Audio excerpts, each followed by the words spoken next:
Siempre que le dicen a uno que predique, pues le he dicho, no, es un reto de qué predicamos. Y he empezado desde que me dijo el pastor, estaba pensando, Señor, ¿qué podemos hablar en la iglesia que necesita las personas escuchar? ¿Me entiendes?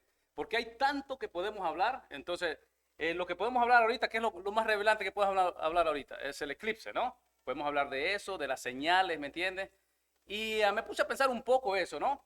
¿Y de qué nos sirve a nosotros que sepamos toditos los acontecimientos que vienen si nosotros no estamos agradando a Dios en nuestra vida? ¿Qué le parece?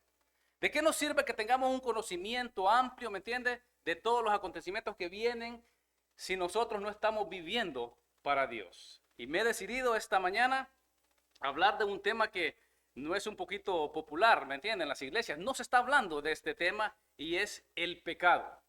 El pecado que acecha nuestras vidas. ¿Me entienden? De eso vamos a hablar. Y si le ponemos un título al mensaje para los que lo van a poner en las redes sociales, sería El cristiano y el pecado. Y pregunta, ¿será que hay pecado en los cristianos? Hay unos que están ahí como que no, como que sí. ¿Me entiendes? ¿Será? ¿Me entiendes? Hay pregunta, ¿no? Si hay algo que el cristiano tiene que odiar, que nosotros no podemos odiar nada, ¿no? ¿Me entiendes? No podemos odiar a los hermanos, pero si hay algo que usted y yo tenemos que odiar, ¿sabe qué sería? El pecado. Si hay algo que el cristiano le tiene que tener temor, sería ¿qué cosa? El pecado. ¿Por qué razón? Porque el pecado, ¿qué hace? El pecado separa. Hay una separación. Hay un montón de personas en este momento teniéndole temor a lo que viene mañana, ¿no? Y lo veo en las redes sociales poniendo cosas medias raras ahí, ¿me entiendes? Cosas que no son bíblicas. Y vamos a ver si me da tiempecito de hablar, ya que el pastor mencionó eso del eclipse, ¿no? A ver si es que nosotros tenemos que tenerle temor a eso. Tenemos que tenerle temor al pecado. ¿Por qué tenerle temor al pecado? Lo mencioné porque el pecado trae separación en la vida. En las familias hay separación cuando hay pecado, ¿sí o no? Anoche tuve una conversación así, algo personal, ¿no? Tuve una conversación con uno de mis hijos, de los tres, no voy a mencionar quién, ¿no? Y hablando de este tema, ¿me entiende? Y es incómodo hablar del pecado con los miembros de la familia, ¿sí o no? O solo a mí me pasa. Es incómodo, me senté con ellos y tengo que mencionar estas cosas, especialmente que yo sabía que tenía que venir a predicar hoy, ¿no? ¿Me entiende? Entonces es incómodo hablar de eso, pero ¿se tiene que hablar? Claro que sí se tiene que hablar. Sabemos que el paraíso existe, ¿sí o no? ¿El cielo existe? ¿Y cuál es el requisito para ir al cielo? Díganme. Estar limpio de qué cosa? De pecado. ¿Quién subirá a tu santo monte? ¿Quién? El que esté limpio de qué? De pecado, que no tenga mancha. Si usted está viviendo una vida cristiana mediocre, usted tiene que saber que usted no va a ir al cielo. Dígame si es popular hablar de eso. Dígame si es fácil hablar de eso. Mire la seriedad que tiene usted conmigo ahorita. Es difícil hablar de eso. El pecado, el pecado es tremendo, ¿no? Adán fue expulsado del Edén por causa de qué cosa? Del pecado. Por el pecado, perdón, Dios envió el diluvio. Por el pecado, Dios mató a su propio Hijo Jesucristo. Por causa del pecado, Ananías y Zafira fueron castigados. Usted conoce la historia. Por causa del pecado, los hijos de Eli fueron consumidos por causa del pecado. Por el pecado, Moisés no entró a la tierra prometida. Por el pecado, por causa del pecado, Judas terminó. ¿Sabe dónde terminó Judas?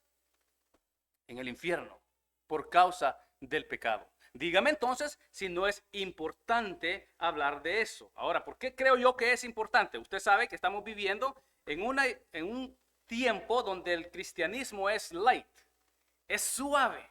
Todo se permite, es permisivo ciertas cosas en la iglesia. Lo que antes era pecado, ahora lo disfrazamos y le cambiamos el nombre para hacerlo aceptable, para no cambiar nuestra manera de vivir. En las iglesias ya no se habla del pecado. El pecado le han cambiado el nombre y le llaman malas decisiones.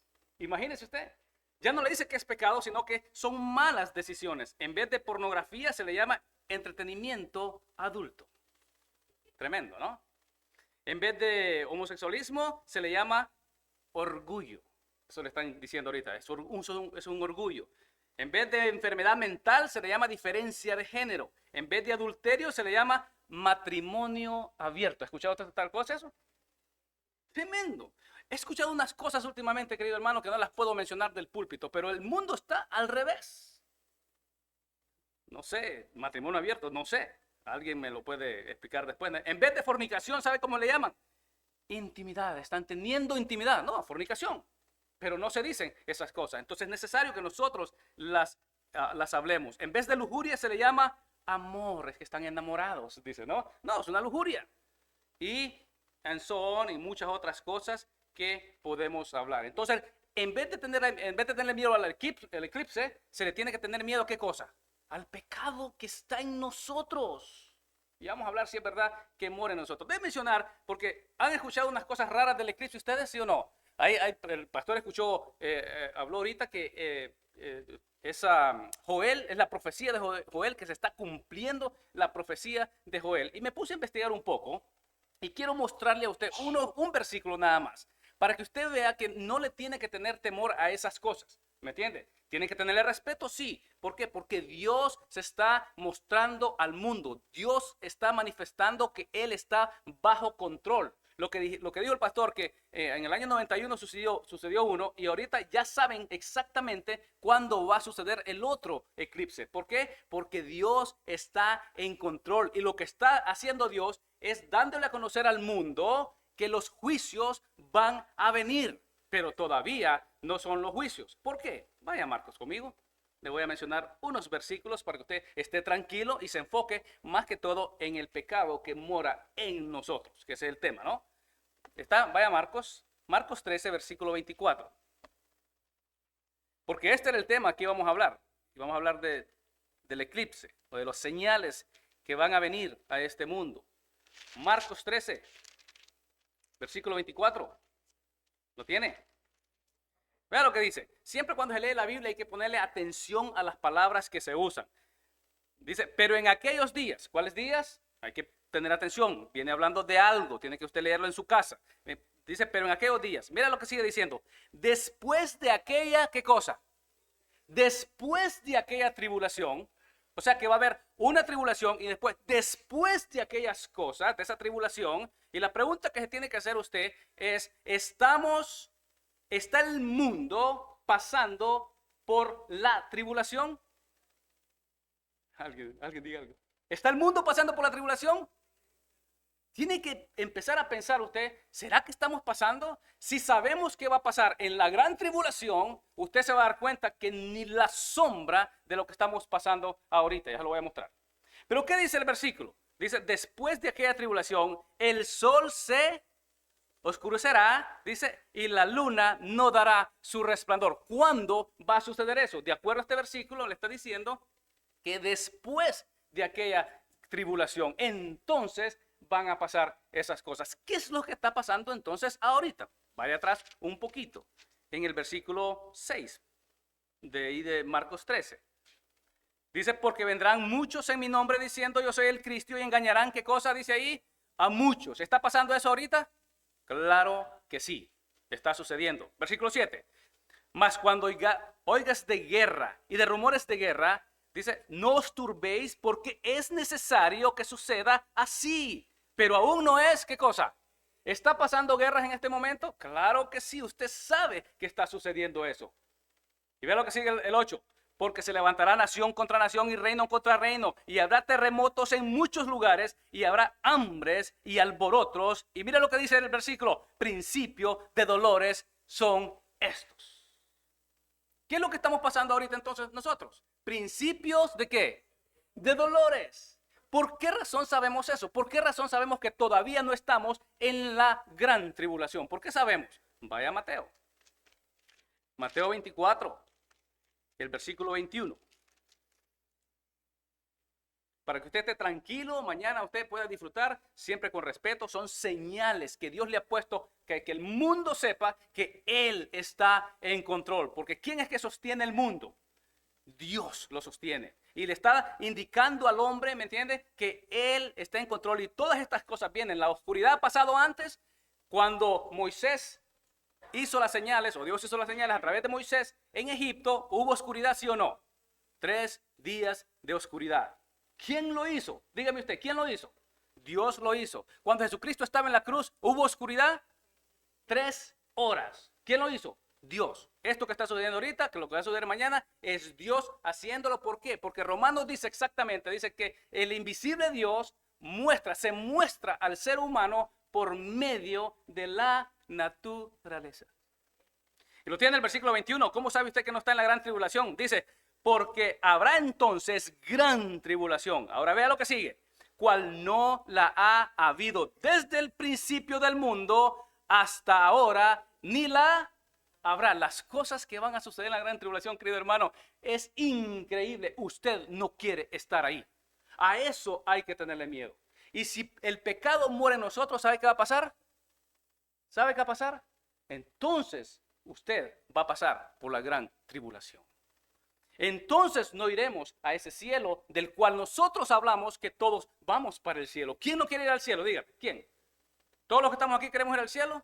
Pero ¿qué tenemos que hacer? ¿Qué dice la Biblia? Sin santidad, ¿qué? Nadie verá al Señor. Entonces lo que va a suceder mañana, querido hermano, son principios de dolores. Pero la gran tribulación todavía no está, ¿me entiende? Todavía, y lo que va a suceder en el futuro, ¿me entiende? Va a ser algo espantoso que el pastor leyó en Lucas, que dice que la gente, dice que se van a caer muertos del temor. Dígame si la gente tiene temor ahorita. ¿Para dónde van mañana? Todos para la Niagara Falls, ¿me entiende? ¿Es un temor? No. Pero cuando empiecen a suceder esas cosas, querido hermano, la gente va a tener un temor. Dice que incluso van a rogar, dice que se van a querer morir de lo que va a estar aconteciendo en la tierra. Así que no le tenga temor, téngale temor a lo que vamos a hablar en este momento. Ahora, quiero hablar de 3 cosas esta mañana. 3 cosas, hoy ya va a ser tarde, ¿no? 3 cosas. Lo primero es la realidad del pecado. No en el mundo, porque usted sabe que el mundo vive bajo ¿qué? El control del enemigo, ¿me entiende? El pecado tiene control sobre ellos, pero vamos a hablar de la realidad del pecado en el cristiano. De eso vamos a hablar. Primero, la realidad del pecado. Segundo, la consecuencia del pecado. ¿Hay consecuencias? ¿Qué precio se paga cuando usted permite que el pecado more en usted? ¿Qué precio se paga? Es alto el precio que se paga. Y lo tercero, vamos a ver cómo vencerlo. Si es algo, si es una enfermedad que está en nosotros, que es una llaga, dice el profeta, es una llaga, ¿cómo lo vencemos? ¿Será que se puede vencer? Pregunta, ¿cómo lo vamos a hacer? Si tengo tiempo, vamos a ver de esos 3 puntos. El pecado es tan serio que Pablo dijo en Romanos 6:23, porque la paga del pecado es ¿qué? ¿Es serio el pecado, querido hermano?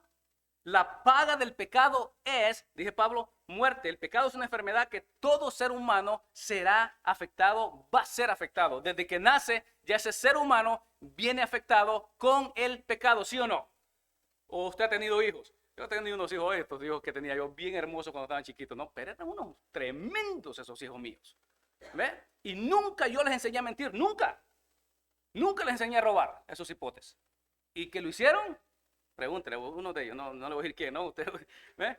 Entonces vienen, ¿y qué dice la Biblia? Dice que la maldad viene ligada en el corazón del muchacho. ¿Dice así la palabra de Dios? Viene ligada. ¿Qué significa ligada? Viene junto, ahí viene. Yo no le enseño, yo no le he enseñado a ser tremendo a mis hijos, pero son. Entonces, ¿qué tenemos que hacer? Hablar de estas cosas. La realidad de que es serio es que un día toditos nos vamos a morir. ¿Por qué nos vamos a morir? Porque todos hemos pecado, ¿sí o no? Dice que todos estamos destituidos de la gloria de Dios. Estábamos separados y por eso es que Jesucristo vino a salvar, ¿qué cosa? Lo que se había. ¿Cómo no adorarle? ¿Cómo no darle gloria a Dios? Si a eso es lo que vino Él. Si trajo su Biblia, ¿no? Salmo 51. Empecemos ahí en Salmo 51. Vamos a ver 2 ejemplos. Personas que usted conoce. Vamos a ver a David y vamos a ver a Pablo.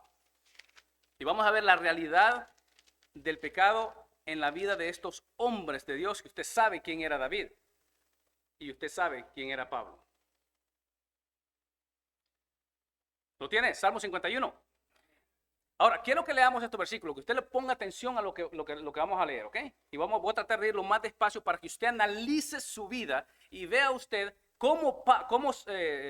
David hablaba de él mismo en estos versículos. Lo tiene, versículo 1 dice, ten piedad de mí, oh Dios, conforme a tu misericordia. ¿Cómo tenemos que venir a Dios? Cuando venimos a Dios, cuando vamos a orarle a Dios, a alabarle, ¿cómo tenemos que venir?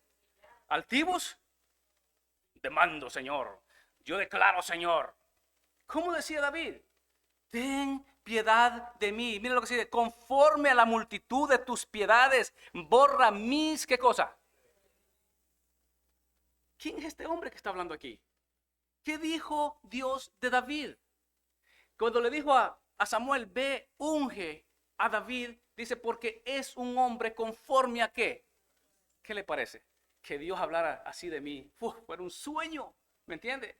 Él es conforme a mi corazón y David está diciendo, borra, dice, borra mis rebeliones. Versículo 2. Lávame, mire eso, más y más de mi maldad. Continuamente, ¿qué dice ahí? No me laves una vez, lávame continuamente. ¿De qué cosa? De mi maldad, dice el versículo, ¿no? Y límpiame ¿de qué?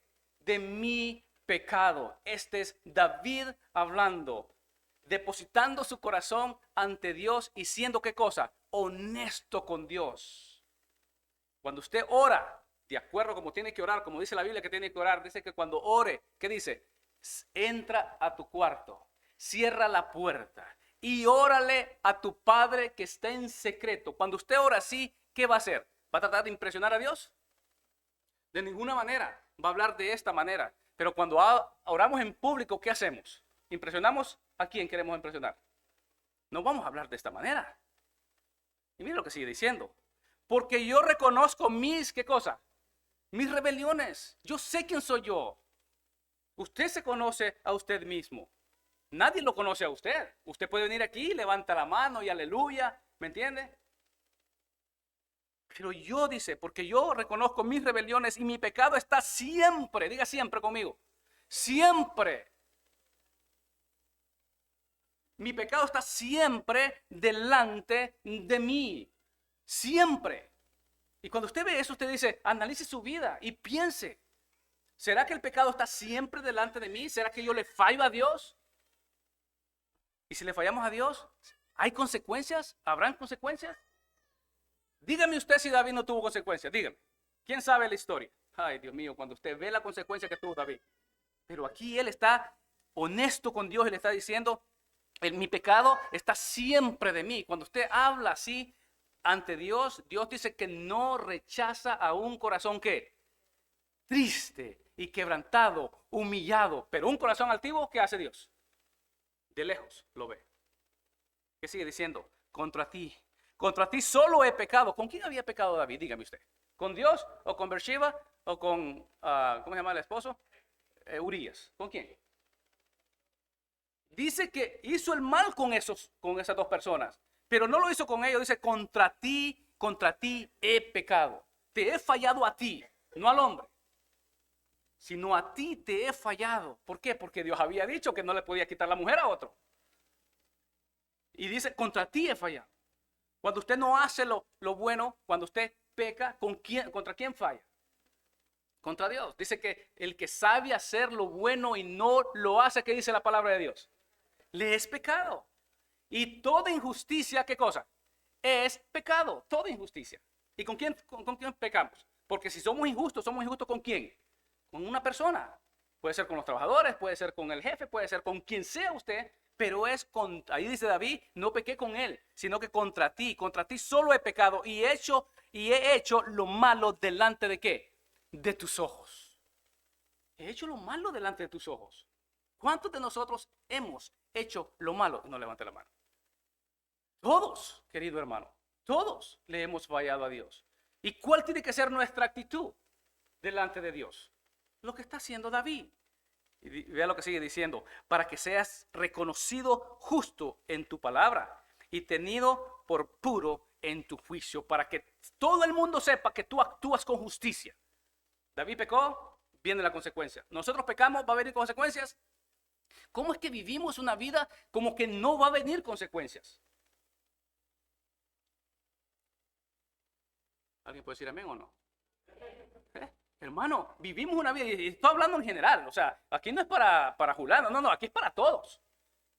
Todos le hemos fallado a Dios. Ahora, dígame usted, si David le falló a Dios, ¿quién es usted? Si Samuel le falló, si a Sansón le falló, el más fuerte, ¿no? Si a Salomón le falló, ¿quiénes somos nosotros?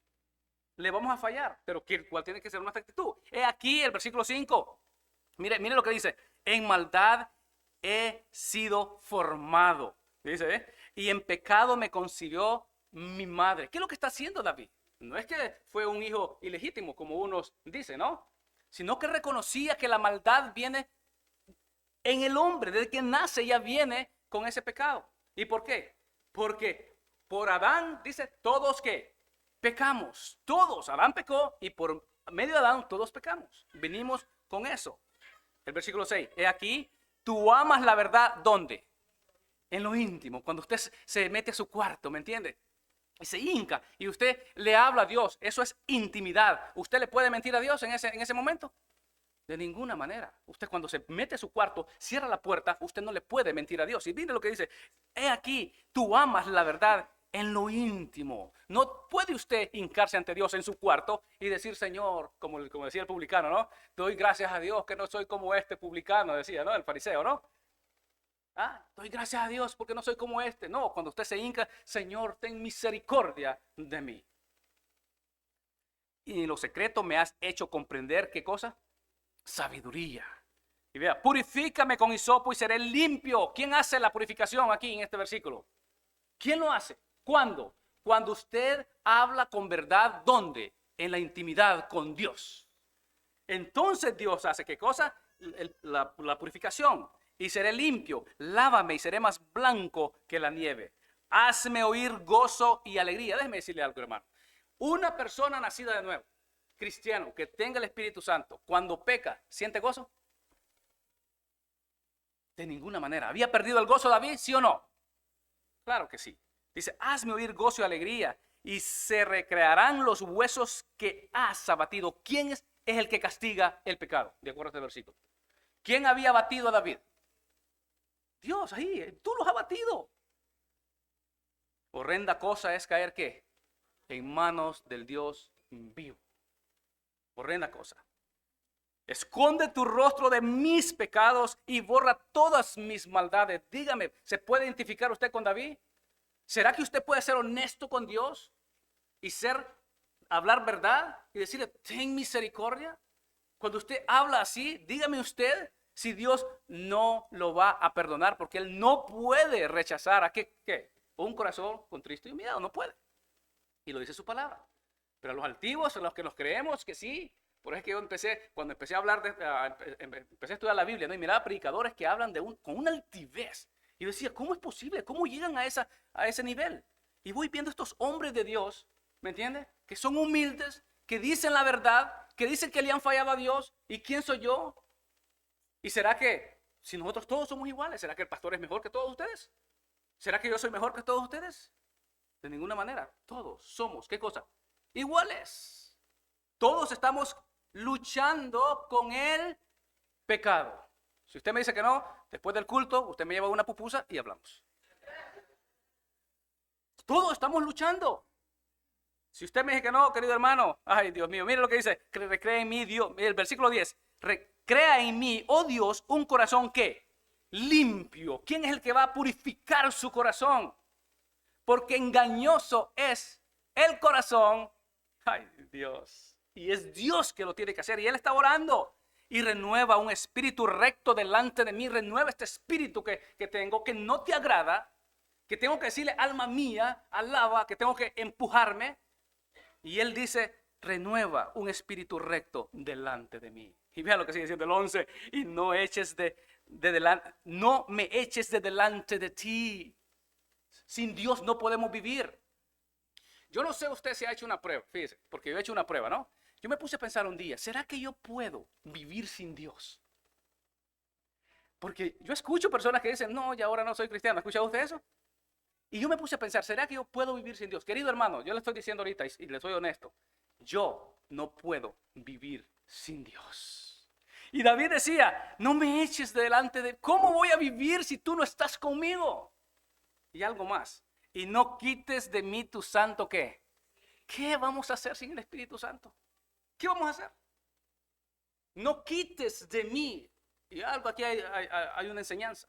Porque en el Antiguo Testamento el Espíritu Santo venía sobre las personas. Dice que el Espíritu Santo vino sobre Sansón. Jesús dice el Espíritu Santo que mora con vosotros, dice, y estará en el futuro en vosotros. Ahora el Espíritu Santo no viene sobre nosotros, sino que el Espíritu Santo mora en nosotros. Y hay dos cosas que le hacemos al Espíritu Santo cuando pecamos. Dígame usted, alguien que lo diga. Dos cosas.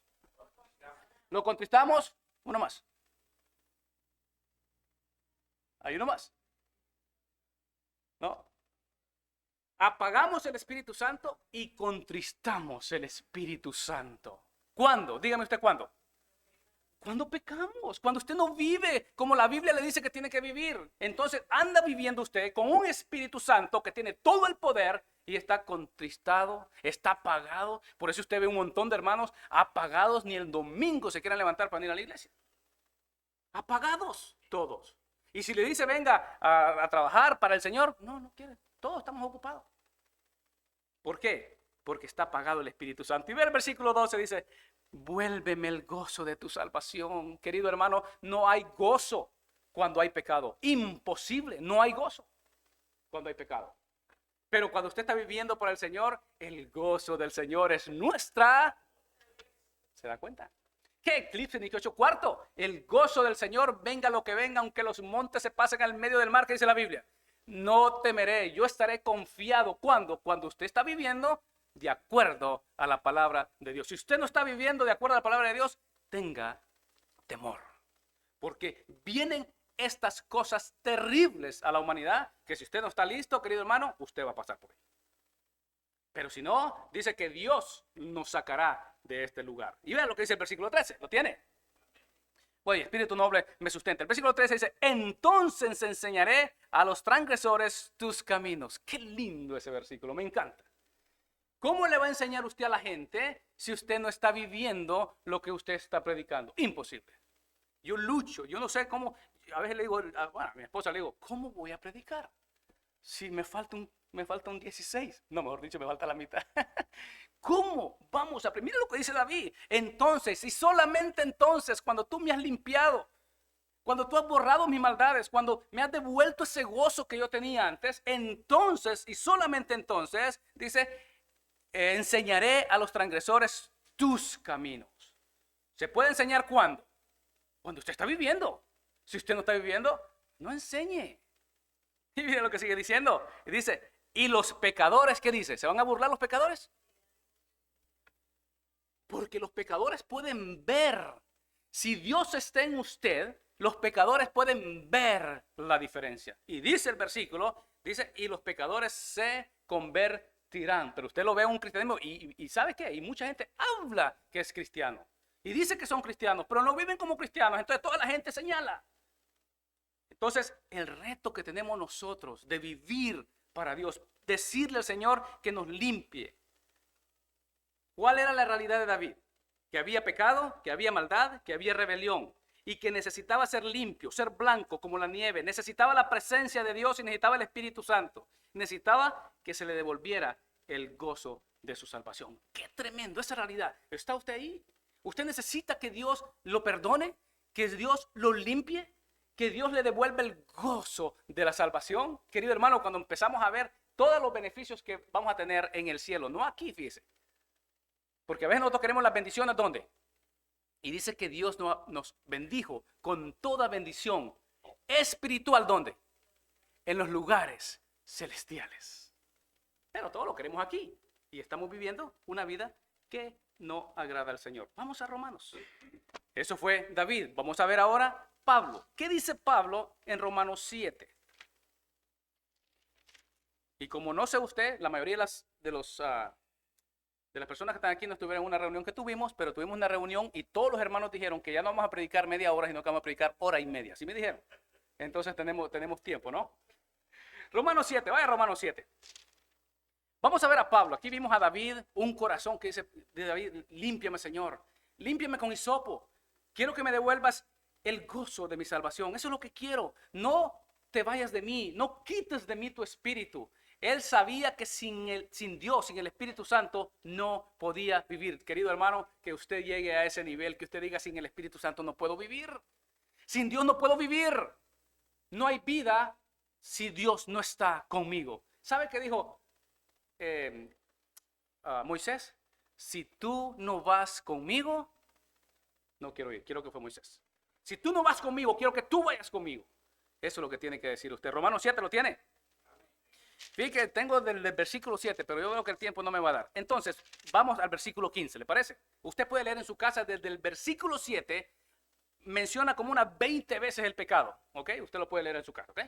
Pero miren lo que dice en el versículo 15. Ahora, aquí hay un debate teológico. Unos dicen que esto es Pablo diciendo o dando a conocer la vida antes de conocer a Cristo. Eso es lo que dicen uno, ¿no? Que no es la vida ya siendo cristiano. Vamos a ver si es verdad viendo solamente el versículo. Miren lo que dice el versículo 15, ¿lo tiene? Porque lo que hice, dice así el versículo, lo que hago presente. Cuando estaba escribiendo eso, decía: porque lo que hago, eso es lo que dice, ¿no? No lo entiendo, pues no hago lo que quiero, sino lo que aborrezco, eso hago. Pregunta: ¿qué es lo que tiene que aborrecer un cristiano? Y ya se lo dije. Pablo está diciendo: hay algo que yo aborrezco, hay algo que yo quiero hacer, lo que no puedo entenderlo. ¿Cómo es posible que yo tenga una nueva naturaleza?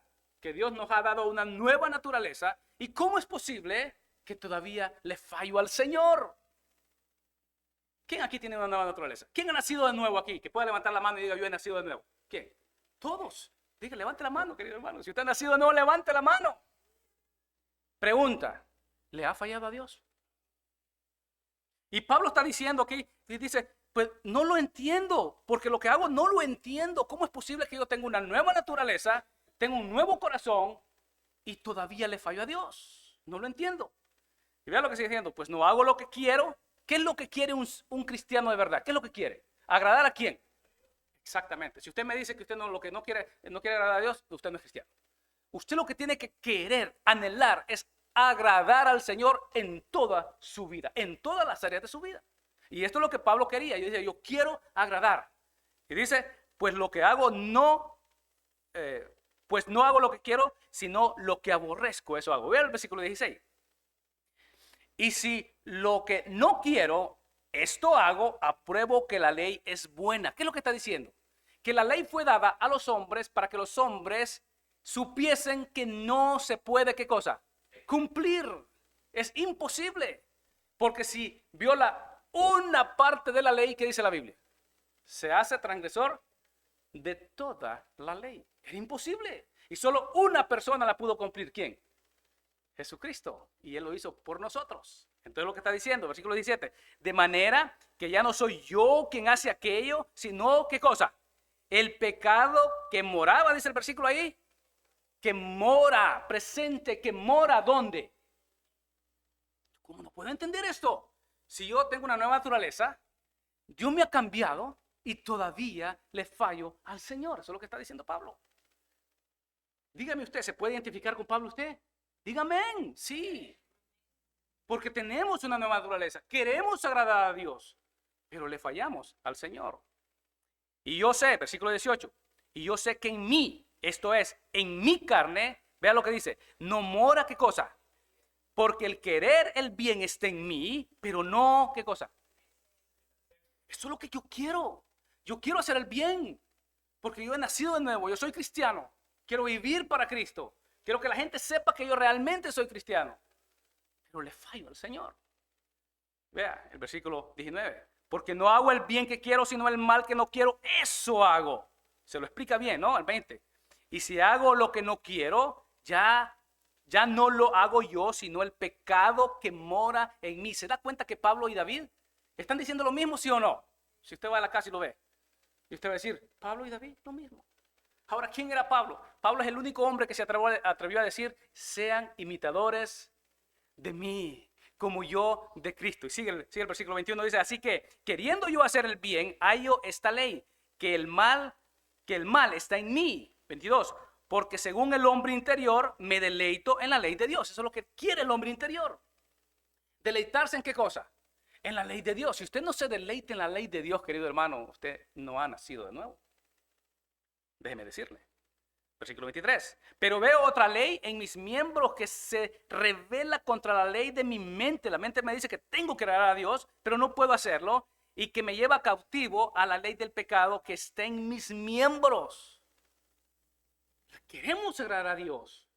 Ese es nuestro anhelo, agradar a Dios. Pero no puedo. Y vea el versículo 24, es increíble, ¿no? Y vea lo que dice. ¿Miserable de qué?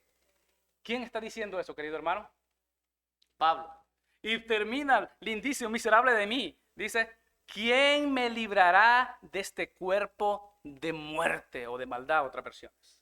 ¿Quién me puede librar? ¿Quién puede? Díganme. ¿Puede usted solo? Querido hermano, sin la ayuda de Dios, sin la ayuda del Espíritu Santo es imposible. Y por eso el versículo 25, miren lo que dice, termina ahí, dice, gracias doy a Dios por Jesucristo, Señor nuestro. Jesucristo se lleva ¿qué? Toda la gloria. Usted no puede, yo no puedo sin la ayuda de Dios. Por eso venimos aquí y adoramos ¿a quién? A Jesucristo, porque Él pudo cumplir la ley por nosotros. Y nosotros no podemos. ¿Se da cuenta entonces cuál era la realidad de Pablo? ¿Había pecado? ¿Será que le fallaba Pablo a Dios? De acuerdo a ese versículo, me dice claro que sí. Pero ¿qué hacía Pablo? Le daba la gloria a Dios. Ahora, déjeme decirle, la otra que quiero hablar. ¿Cuál es la consecuencia cuando nosotros pecamos? ¿Cuáles son las consecuencias? Yo creo que el tiempo se me está yendo, ¿no? Pero ¿cuáles son las consecuencias? Si usted va a Génesis 3, usted sabe que las consecuencias son grandísimas. ¿Qué pasó en Génesis 3? Por el pecado, ¿me entiende? Por ese pecado que pasó ahí, estamos pagando todos ahorita el precio, sí o no. Usted puede leer Génesis 3 en su casa, porque lo tenía aquí, pero no me da tiempo. ¿Okay? Es el pecado, todo robo es por causa de ese pecado de Génesis 3. Todo robo, todas guerras, todos asesinatos, toda envidia, todo adulterio, toda fornicación, todo divorcio, todo aborto, todo el pecado que existe hoy es por causa de ese pecado en Génesis 3. No tengo el tiempo para hacerlo, pero sí quiero que vaya usted a Josué. Vaya Josué.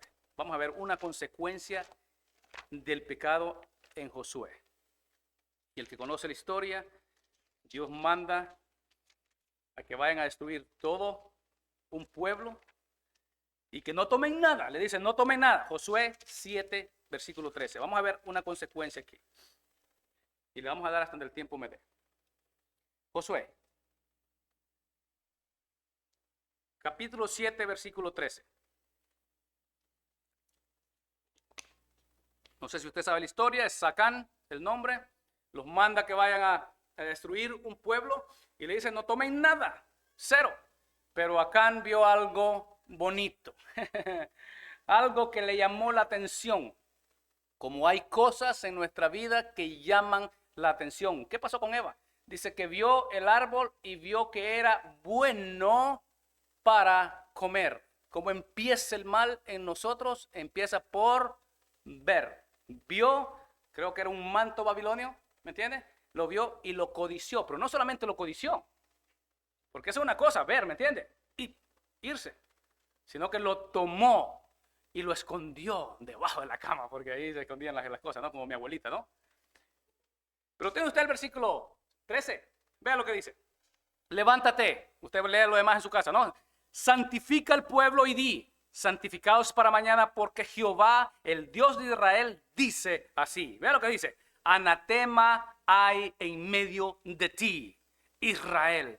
No podrás hacerle frente a tus enemigos. ¿Qué le parece? ¿Cuál es la consecuencia del pecado del anatema? No podrás hacerle frente a qué cosa. No podrás. ¿Y quién es nuestro enemigo? No podrás hacerle frente si hay pecado. Déjeme decirle algo, y espero que usted no se ofenda conmigo, porque aquí todos estamos aprendiendo, ¿no? ¿Había pecado Josué? ¿Fue Josué que hizo eso? ¿Fueron los líderes de la iglesia que hicieron eso? ¿Quiénes fueron? Fueron los miembros de la iglesia, podemos decir, ¿no? Si usamos la iglesia, ¿no? Como ejemplo, ¿no? No eran los líderes, eran los miembros de la iglesia, pero el pecado, el anatema alcanzó ¿a quiénes? A todos. Muchas veces, querido hermano, el padre y la madre no están pecando, pero ¿quién está pecando? ¿Se le puede hacer frente al enemigo cuando hay pecado en la casa? De ninguna manera. Y por eso es necesario que esto hablemos. Por eso anoche tuve que hablar un tema en mi casa, ¿me entiendes? Y hay que poner reglas. ¿Por qué razón? Porque cuando hay anatema, cuando hay pecado, es imposible hacerle frente al enemigo. ¿El enemigo qué hace? Se ríe. Se burla. Mira, están en la iglesia y mira la vida que tienen. ¿Por qué? Porque no hemos sacado, y mire cómo termina el versículo. ¿Lo tiene? Dice, hasta que hayas quitado el anatema de en medio de vosotros. Entonces podrás hacerle frente al enemigo cuando hayas quitado en medio de vosotros. Entonces, una consecuencia del pecado es que no se le puede hacer frente ¿a quién? Al enemigo. Imposible. 1 Corintios, eso se lo dejo ahí, usted puede leer todo el capítulo en su casa. 1 Corintios 11, vemos otra consecuencia. Y así se lo menciono rapidito mientras usted busca ese versículo. Usted sabe qué pasó con Ananías y Zafira. Había pecado, se decidieron a vender una propiedad y dijeron, vamos a dar solo una parte. Dijeron, no, ellos habían prometido todo para el Señor, vamos a dar solo una parte. Y mintieron. ¿Y qué le sucedió? Ustedes conocen la historia. ¿Ok? Dios los mató. Y usted dice, ¿Dios hace eso? ¿Dios hace eso? Vamos a ver aquí en 1 Corintios 11. ¿Ok? A ver si Dios todavía está haciendo esas cosas. Porque le dije al principio que tenemos un cristianismo que todo lo aceptamos, ¿sí o no? Pensamos que somos cristianos, pero en realidad no lo somos. Que vivimos una vida como cualquier otro. No se puede distinguir si es trigo o es cizaña. No se distingue. Y dice el versículo 27 de 1 Corintios 11, dice, de manera que cualquiera que comiere este pan o bebiere esta copa del Señor, vea la palabra indignamente. ¿Quién es el único que se puede probar? ¿Quién sabe si es digno de tomar la Santa Cena? El pastor no. El pastor solo dice, pruebes hermano. Pero usted sí sabe. Y dice, sigue diciendo el versículo, el 27, indignamente, será culpado del cuerpo y de la sangre del Señor. 28, por tanto, pruébese cada uno a sí mismo y coma así del pan y beba de la copa. ¿Quién se prueba? ¿Quién es el que conoce su vida? Dios, y usted es el que sabe usted dónde está parado. Usted sabe qué es lo que hace en secreto. Usted sabe. Usted sabe si realmente usted conoce a Dios, ama a Dios. Usted sabe. ¿Qué sucede entonces cuando no se hace, cuando no se examina? El versículo 29. Porque el que come y bebe indignamente, sin discernir el cuerpo del Señor, juicio come y bebe para sí. Pero no, como que no vemos esos juicios, ¿no? Claro, no lo vemos de la manera que pasó con Ananías y Zafira. No vemos a nadie ¡pum!, que se cae ahí tirado, ¿no? Pero vamos a ver qué dice los próximos versículos, el versículo 30. Por lo cual, dice el versículo, hay muchos, ¿qué cosa? Enfermos entre vosotros, debilitados entre vosotros. Y mire lo que sigue diciendo, y muchos, ¿qué cosa? Duermen. Y no es que se durmieron en el culto, porque sí se me han dormido unos hermanos en el culto. No es que duerman en el culto, querido hermano. Aquí significa muerte. Eso es lo que significa el versículo. ¿Por qué? Por no discernir, por tomar la Santa Cena, por pensar que usted es y no es. Y sigue diciendo el versículo, si pues nos examinásemos a nosotros mismos, no seríamos, ¿qué cosa? Juzgados. Mas siendo juzgados, somos castigados por el Señor. Dice, para que no seamos, ¿qué cosa? Condenados, porque no hay ninguna condenación para quienes. Para los que estamos en Cristo Jesús, no hay ninguna condenación, pero sí va a haber castigo. Y ahí lo dice claramente. Dios castiga a todo aquel que toma por hijo. Dios lo castiga. Ya tengo unos varios versículos, pero sigamos al otro. ¿Cómo vencemos entonces ese problema? ¿Cómo lo hacemos?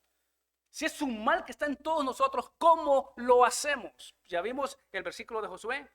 Es quitarlo, arrancarlo. Hay un problema en la casa, hay un problema en la iglesia, tenemos que hacerlo. Pero estamos un poco lejos de eso, ¿sí o no? Tenemos que hacerlo. Si en el hogar hay pecado, ¿qué tiene que hacer usted? ¿Lo tiene que arrancar? Querido hermano, es durísimo hacerlo. Durísimo hacerlo. Yo lo tuve que hacer una vez. Pasé un mes sin comer. ¿Me entiende? Pero lo tuve que hacer. ¿Por qué? Porque Dios es, ¿qué cosa? Primero. Se tiene que hacer. Y veo la bendición de Dios. ¿Me entiende? Cuando se hace. ¿Cómo lo vencemos entonces? Primero tenemos que reconocer que realmente tenemos pecado. Y usted sabe el versículo de 1 Juan, capítulo 1, versículo 8. Bueno, si quiere vamos ahí. 1 Juan, rapidito. 1 Juan, por los que no lo conocen. Yo sé que uno de ustedes lo conocen. Si usted no reconoce que está enfermo, ¿cómo va a tomar medicina? Yo tengo un hermano que anda pastillas para todo y me dice tomar. No, si no estoy enfermo. ¿Me entiende? ¿Cómo me lo voy a tomar? Si usted no reconoce que está enfermo, no se va a tomar la medicina, ¿sí o no? Pero si usted dice, hey, esa medicina me conviene porque sí estoy enfermo. Lo mismo, el pecado. ¿Tiene usted 1 Juan capítulo 1?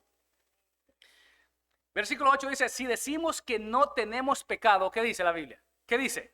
Nos engañamos a nosotros mismos y la verdad no está, ¿qué? En nosotros. Si usted dice que yo, hermano querido, es usted que está mal, pero yo no. Nos engañamos a nosotros mismos, dice así el versículo. Y la verdad no está en nosotros. Y viene el versículo 9. Si confesamos nuestros pecados, Él es fiel y justo para perdonar nuestros pecados y limpiarnos de toda, ¿qué cosa? Cuando hacemos lo que hizo David. Cuando nos humillamos delante de Dios. Cuando hacemos lo que hizo Pablo. Señor, lo que yo quiero no lo puedo hacer. Ayúdame, miserable de mí. ¿Quién me va a librar de este cuerpo? Gracias doy a Jesucristo. Amén. Santiago, y termino con eso. Tengo otros versículos ahí, pero Santiago, vaya Santiago. Y yo sé que algunos no me van a poder invitar a comer, está bien, ¿me entiendes? Pero es necesario que hablemos de estas cosas. ¿Cómo hacerle frente? El número 1 es reconocer que estamos mal. Si usted no reconoce que está mal, entonces no puede hacerle frente. Pero vea este versículo de Santiago, que todos se lo saben. Versículo 7, y ahí terminamos. Usted puede leer Romanos 8, que necesitamos el Espíritu Santo. Puede leer Efesios 6, que necesitamos estar llenos de la palabra de Dios. Puede leer Mateo 24, que necesitamos la oración. Es imposible hacerle frente al enemigo si no estamos en oración. Imposible. Pero hay que saber orar. ¿Lo tiene? Santiago 4, 7. Dice, mire cómo dice, someteos pues a quién. ¿Qué es lo primero que tiene que hacer usted? Lo que hizo David, someterse a Dios, humillarse delante de Dios. Someteos pues a Dios. Dice, resistid, ¿qué cosa? Oh, o sea que van a haber ¿qué? Dardos, van a haber pruebas, van a haber tentaciones. ¿Y qué tiene que hacer usted y yo? ¿Qué tenemos que hacer? Resistir al diablo. ¿Y cómo resiste? De Efesios 6, de 2 en adelante. La armadura de Dios. Cuando usted tiene la armadura de Dios, ¿cómo no va a resistir? Pero usted se cree todo el... ¿Me entiende? Como Sansón, ¿me entiende? Que dice, no, tráigame a Dalila. No, hombre. Se lo comió como pan, ¿me entiende? Resistir a Dios, resistir al diablo, dice, y huirá de qué. ¿Quién? El diablo. ¿Cuándo? Cuando primeramente usted se somete a Dios, se humilla delante de Dios, le dice pecado contra ti, te he fallado. Y resiste, porque van a venir. En el momento que usted se decide seguir a Cristo, ¿sabe qué va a pasar? Dígame alguien. Vienen más tentaciones, porque claro, el diablo no quiere gastar su tiempo en personas que le pertenecen a él. Pero cuando se esté leyendo uno, entonces vienen los ataques. ¿Y qué dice? Resiste. Esa tentación, resístela. ¿Y cómo se resiste? Que la palabra de Dios more abundantemente en vuestros corazones. En mi corazón he guardado tus dichos, ¿para qué? Para no pecar contra ti. Cuando usted resiste al diablo, ¿sabe qué hace el diablo? Huye de usted porque dice, estoy perdiendo el tiempo con Nahum, estoy perdiendo el tiempo con mi hermano, con el otro hermano, estoy perdiendo el tiempo. Eso es la manera de vencer a este enemigo que tenemos, que es el pecado. ¿Hay consecuencias? Sí hay consecuencias. Y se van a pagar caro. ¿Se puede poner de pie? Pastor, su tiempo. Déjeme orar rápidamente. Señor Jesús, te bendecimos, te adoramos, te alabamos. No pretendemos, Señor, estar 100% agradables a ti, pero sí estamos aquí como una iglesia dispuesta, Señor. Espíritu Santo, lávanos, límpianos, guíanos, enséñanos. Dios mío, si hay personas aquí que todavía no te conocen, Padre, que no han dado su vida a ti, que este sea el día de salvación. Queremos agradarte, Señor, como iglesia. Queremos, Dios mío, dar testimonio de ti donde quiera que vayamos. Yo sé que hay cosas en nuestra vida que tú tienes que cambiar. Y oramos como lo hizo David, Señor. Límpianos con hisopo, límpianos. Quiero ser limpio. Devuélveme el gozo de la salvación. Queremos, Señor, que el Espíritu Santo esté en nosotros, que tú estés con nosotros, que tú vayas con nosotros. Dios mío, estamos en este mundo y tu palabra dice que estamos en una guerra. Estamos luchando, pero queremos luchar contigo. Queremos que tú luches por nosotros, que nos ayudes. Queremos, Señor, estar contigo. Queremos verte, Señor. Queremos, Padre Santo, que las personas a nuestro alrededor, que nuestros hijos, nuestros familiares reconozcan que tú eres nuestro Dios y que tú eres primero. Dios mío, que tú eres el centro de nuestra vida. Quédate con nosotros en este momento y llévanos a nuestra casa en el nombre de Jesús. Amén. Dios le bendiga, querido hermano, pastor con nosotros. Amén.